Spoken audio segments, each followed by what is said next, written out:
우리가 에베소서를 읽어 가시다 보면은 여러분도 느끼셨겠지만은 사도 바울이 이렇게 얘기했다가 갑자기 찬양을 했다가 갑자기 기도를 했다가 또 자기 간증을 했다가 또 교회에 대한 이야기를 했다가 또 기도를 하고 이렇게 정신없이 막 진행되는 모습을 우리가 볼 수 있습니다. 사도 바울이 에베소서를 쓸 때 뭔가 잘못 쓴 거 아닌가 싶을 정도로 그가 여러 가지 이야기를 하면서 혼란스럽게 생각기도 하는데, 근데 이렇게 마치 롤러코스터 같은 그의 이런 편지의 내용이요, 사실은 그가 에베소 교회를 향한 그의 마음이 여기에 녹아져 있는 것입니다. 에베소를 생각할 때 그가 어떤 이야기를 하다가도 이 기도를 하지 않을 수 없는 그의 절박한 마음이 터져 나오는 것이죠. 그래서 그가 하던 이야기를 잠시 마무리하고 또 이렇게 갑자기 기도를 시작하게 되는 것입니다. 그러면 지금 에베소서는 사실 이 옥중서신이거든요. 감옥에서 쓴 책입니다. 감옥에서 편지를 쓰는데 감옥에 갇혀 있는 바울이 지금 이토록 간절하게 기도해야만 했던 내용이 무엇인지에 대해서 한번 살펴보도록 하시겠습니다. 우리 14절부터 15절 말씀인데 다시 한번 같이 한번 읽어보도록 하시겠습니다. 시작. 이러므로 내가 하늘과 땅에 있는 각 족속에게 이름을 주신 아버지 앞에 무릎을 꿇고 비노니. 바울이요, 자기가 지금 기도를 드리는 대상이 어떤 분이신지에 대해서 이 14절과 15절에 자세하게 쓰고 있습니다. 여러분, 바울이 그분은 어떤 분이라고 이야기하고 있습니까? 그분은 하늘과 땅에 있는 각 족속에게 이름을 주신 분이시다라고 하고 있습니다. 이름은 그 존재의 근원을 이야기합니다. 존재의 시작을 이야기하는 것이죠. 존재의 정체성을 이야기하는 것입니다. 즉 하나님께서 아담을 통하여서 모든 생물에 이름을 부여하셨던 것처럼 하나님께서 그 모든 것들의 정체성을 부여하신 분이시다. 즉 하나님께서는 하늘과 땅에 존재하는 모든 생물을 존재하게 하신 분이시다. 그분이 시작점이시다 라고 그가 하나님에 대해서 고백을 하고 있는 것입니다. 우리가 기도를 할 때 우리가 하나님의 이름을 부르지만 때로는 그 하나님에 대해서 어떤 확신이 없이 기도할 때가 종종 있다는 것입니다. 하나님께서 종종 내 필요에 대해서 어느 정도는 채워주실 수 있는 분이시지만 그분께서 능력이 많으시고 그분께서 이 모든 것들을 행하시지는 못하실 거야. 아니, 이 정도는 하나님께서 감당하시지 못하실 거야 하면서 심지어는 기도조차도 하지 않을 때가 있다는 것입니다. 그러나 여러분, 지금 바울이요, 하나님에 대해서 그가 담대한 근거를 가지면서 기도하는 그 이유가 무엇입니까? 우리 하나님은 이 세상에 호흡하며 기동하는 만물의 근원이시다. 이것을 그가 기억하면서 기도를 시작하고 있는 것입니다. 자, 그렇다면 그가 기도하는 그 이유가 무엇입니까? 왜 기도하고 있습니까? 그것이 바로 첫 번째로 그가 간절히 간구하면서 기도하는 내용이 있는데, 이 에베소라고 하는 교회가 세워질 때, 에베소라고 하는 곳에 교회 공동체가 탄생하게 되었는데, 이방인과 유대인이 하나가 된 공동체를 이룬 이 교회가 이 마지막 때에 든든히 이기고 세워져 나가기 위해서 어떻게 기도할 것인가, 그 간절한 기대가 여기에 포함되어 있는 것이죠. 그 첫 번째 기도 제목이 16절에 나오는데, 같이 한번 16절 말씀 읽어보도록 하시겠습니다. 시작. 그의 영광의 풍성함을 따라 그의 성령으로 말미암아 너희 속사람의 능력으로 강건하게 하시오며. 바울이 지금 무엇을 위해 간구하냐면 속사람의 강건을 위해서 그가 지금 기도하고 있다는 것입니다. 여러분, 이 속사람이라고 하는 단어는 굉장히 독특한 단어입니다.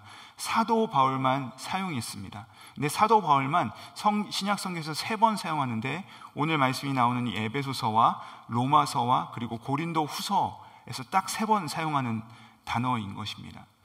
이 바울이요, 예수 그리스도의 은혜로 그가 구원을 받고 중생의 경험을 하고 나서 자신의 내면을 잘 살펴보니까 이 속사람을 발견하게 된 것입니다.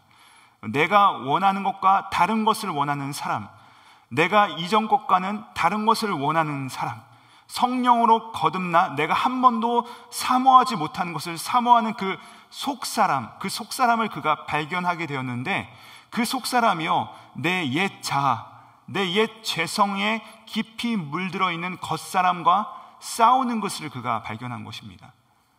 그래서 그가 보니까 이 속사람과 겉사람이 자꾸 싸우는데 누가 자꾸 이기죠? 겉사람이 이기는 것이에요. 내 속사람은 그렇지 않은데 겉사람이 나를 자꾸만 지배하는 것입니다. 그래서 바울이요 로마서 7장에서 뭐라고 고백하죠? 오호라 나는 공고한 사람이로다. 누가 이 사망의 몸에서 나를 건져내랴 하면서 탄식하면서 바로 이 속사람이라는 단어를 사용하고 있습니다. 또한 고린도후서에서는 무엇이라고 고백합니까? 그러므로 우리가 낙심하지 아니하노니 그 이유가 무엇이라 하죠? 우리의 겉사람은 낡아지나 우리의 속사람은 날마다 새로워진다. 그가 낙심하지 아니하는 이유를 무엇이라고 하니까 우리는요 자꾸 이 겉사람에 의해서 넘어집니다. 겉사람에 패배할 때가 있습니다. 그렇지만 우리가 예수 그리스도께 붙어 있기만 하면, 포도나무 대신 예수 그리스도께 가지낸 우리가 꼭 붙어 있기만 하면 우리의 겉사람은 후패해 가지만 우리의 속사람은 날로 강건해진다라고 그가 고백한 것입니다. 열매를 많이 맺는 존재가 된다라고 그가 고백한 것입니다. 그런데 여러분, 우리의 문제는 무엇입니까? 우리 역시도 자꾸만 겉사람을 추구한다는 데 있습니다. 우리 역시도 이 육신의 정욕과 안목의 정욕과 이생의 자랑에 매여가지고 세상 것을 바라보고 세상의 방식을 추구하고 세상 나라에 집중하며 그 욕심에 끌려간다는 것에 있는 것입니다. 그러니까 자꾸만 속사람이 세상해지는 것입니다. 사랑하는 여러분, 우리가 무엇으로 이 세상을 이길 수 있겠습니까? 우리의 체력으로 이길 수 있겠습니까? 우리의 지력으로 이길 수 있겠습니까? 우리의 어떠함으로 이길 수 있겠습니까? 아니죠. 지금 바울은 속사람으로 이길 수 있다라고 말하는 것입니다. 실제로 바울이요 1차 전도 여행을 하다가 이 안디옥과 이고니아에서 온 유대인들로부터 돌을 맞아서 그가 거의 죽게 되었습니다. 아니, 죽은 것처럼 되어서 사람들이 그를 성문 밖으로 던져버립니다. 그러자 그의 제자들이 몰려와서 그를 살펴봅니다. 그가 죽었는가 보고 있는데 그가 갑자기 일어나서 이렇게 이야기합니다. 사도행전 14절 22절의 말씀입니다. 제자들의 마음을 굳게 하여 이 믿음에 머물러 있으라 권하고, 또 우리가 하나님 나라에 들어가려면 많은 환난을 겪어야 될 것이다. 여러분, 돌 맞고 일어난 이가 한 말입니다. 그가 뭐라고 합니까? 우리가 하나님 나라에 들어가기 위해서 환난을 이겨야 된다라고 이야기하는 것입니다. 우리의 속사람이 강건해야 된다. 우리의 속사람으로 환난을 이겨야 된다라고 말하고 있는 것입니다. 여러분, 그리고 그가 빌립보 교회에 보낸 서신서에서 뭐라고 합니까? 그리스도를 위하여 너에게 은혜를 주신 것은 다만 그를 믿을 뿐 아니라 그와 함께 고난도 받게 하려 하심이라. 여러분, 우리에게 은혜를 주신 것은 믿음에 머물러 있기 위함이 아니라 그것을 넘어서 우리의 속사람이 강건하여져서 고난도 이기게 하시기 위하여서 우리를 부르셨다는 말씀입니다.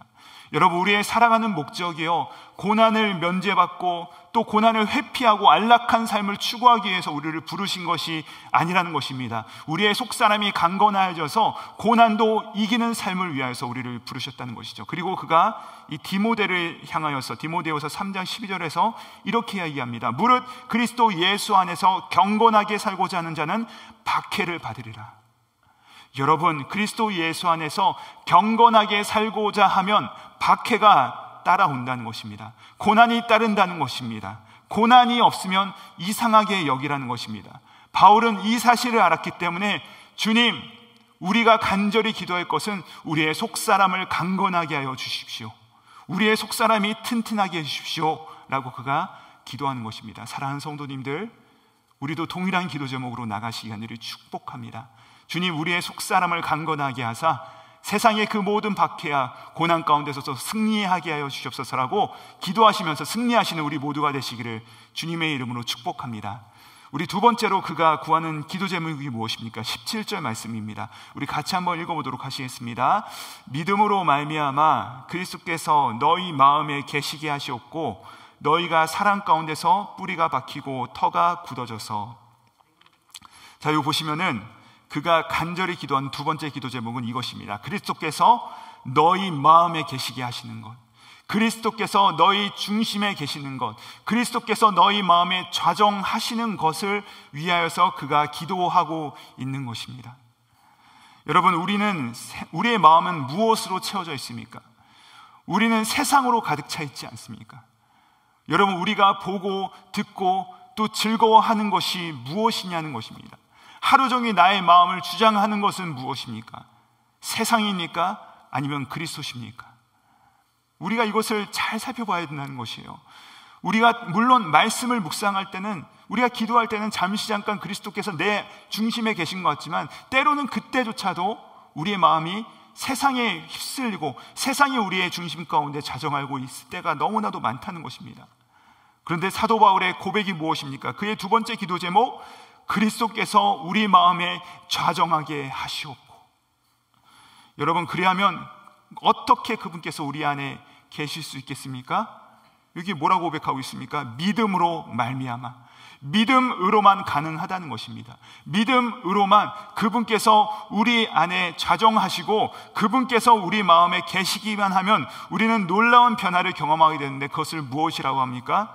바로 사랑 가운데서 뿌리가 박히고 터가 굳어진다라고 말하고 있는 것입니다. 여러분, 사랑이 뿌리를 내리는 것은요, 우리가 얄팍한 사랑, 그냥 가볍고 의미 없는 사랑이 아니고 뿌리가 깊이 내려가는 사랑은 그리스도께서 우리 중심에 좌정하실 때 가능하다는 것입니다. 사랑하는 여러분, 그 중심에, 우리의 중심 가운데 예수 그리스도께서 좌정하시고 우리 중심 가운데 그분께서 주인 되시기를 간절히 소망하시는 우리 모두가 되시기를 주님의 이름으로 축복합니다. 자, 그러면 그렇게 되면 어떻게 됩니까? 그분께서 우리 가운데 좌정하시면 18절과 19절에 이런 놀라운 역사가 나타나는 것입니다. 18절 제가 읽어드리겠습니다. 능히 모든 성도와 함께 지식에 넘치는 그리스도의 사랑을 알고, 19절, 그 너비와 길이와 높이와 깊이가 어떠함을 깨달아 하나님의 모든 충만하신 것으로 너희에게 충만하게 하시기를 구하노라. 할렐루야. 아멘.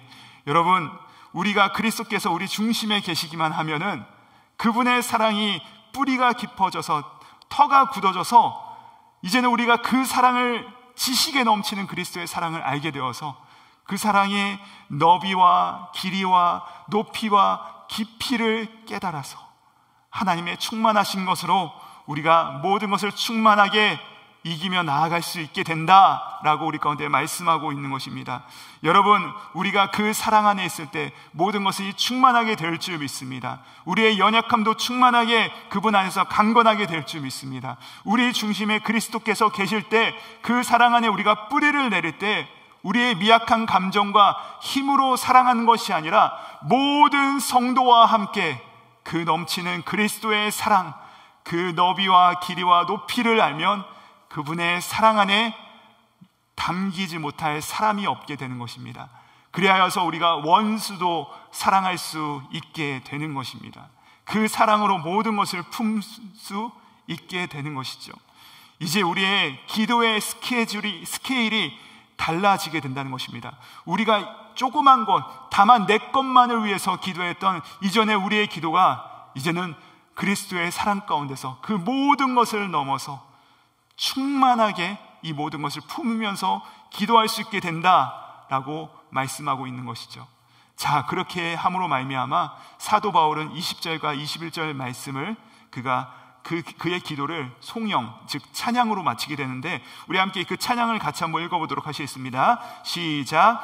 우리 가운데서 역사하시는 능력대로 우리가 구하거나 생각하는 모든 것에 더 넘치도록 능히 하실 이에게 교회 안에서와 그리스도 예수 안에서 영광이 대대로 영원 무궁하기를 원하노라. 아멘. 우리 가운데 그리스도께서 자정하시고 우리가 그분의 뜻대로 구하기 시작하면 어떻게 됩니까?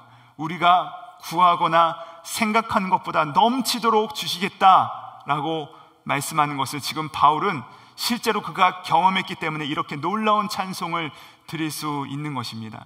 여러분, 바울이요, 과연 그가 이 전도여행을 떠나고 소아시아를 떠날 때 그런 놀라운 교회들이 곳곳에서 일어날 것을 그가 기대나 했겠습니까? 여러분, 바울이 배에서 파선하여서 정말 무인도에 끌려갔을 때 과연 그를 통하여서 하나님께서 어떤 놀라운 역사를 일으키실 것인지 과연 그가 상상이나 했겠습니까?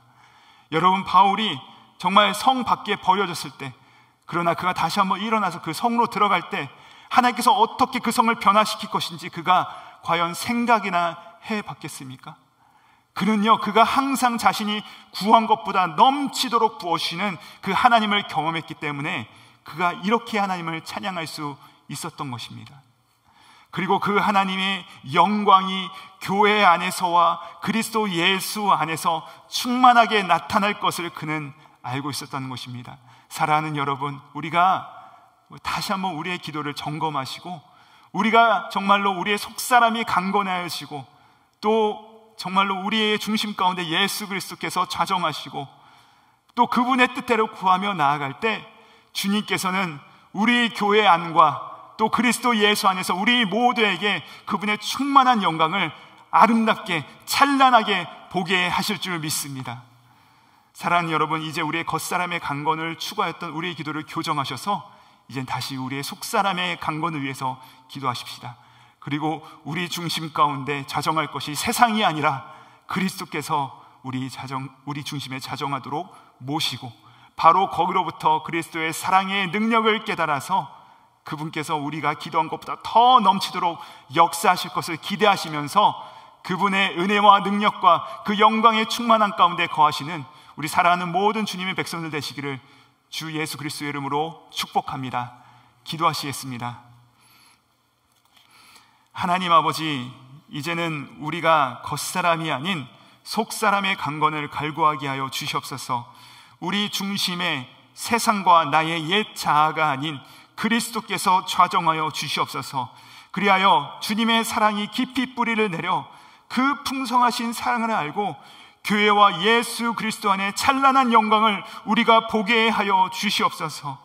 아버지께서 우리 가운데 이렇게 역사하실 줄 믿습니다. 감사드리오며 우리의 중심 가운데 자정하신 예수 그리스도 이름 받들어 기도드립니다. 아멘.